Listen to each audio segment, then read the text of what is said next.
हे वारंवार कोल्हापूरचं पुरोगामित्व पुढे आणलं जातं. शिवशाहू आंबेडकरांचा जिल्हा सांगितला जातो. राजाजी शाहूंचं सारखं नाव घेतलं जातं आणि ह्या नावाच्या खाली कोल्हापूर जिल्ह्यातल्या हिंदुत्ववादी लोकांना नेहमी मागे टेकण्याचा प्रयत्न केला जातो. सहकारमध्ये सत्तेमध्ये कारभारामध्ये धर्म आणायचा नाही एका बाजूने आपण म्हणायचं. मग हे धर्म आणण्याचं काय हलाल सर्टिफिकेट हे संविधानामध्ये मान्य आहे का?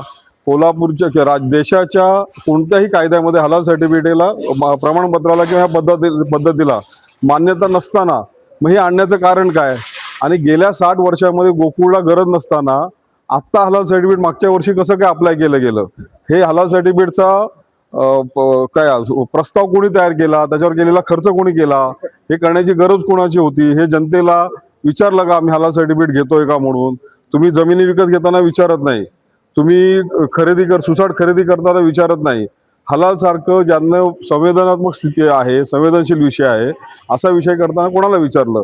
कोल्हापूरचं दूध देणारे लोक कोण आहेत त्यांना विचारलं का हलाल घेताना? हे स्वतःचा धर्म सगळीकडे घुसवायचा, लोकांना सांगताना पण सांगायचं धर्मनिरपेक्ष आहोत. ईडी आली की धर्म येतो, कारवाई झाली की धर्म येतो, मी अल्पसंख्याक येतो. ह्या ठिकाणी तेच केलेलं आहे. परत हलाल सर्टिफिकेटची गरज नसताना कोल्हापूरच्या दुधाला गोकुळला बदनाम करण्याचा प्रयत्न यांनी केलेला आहे.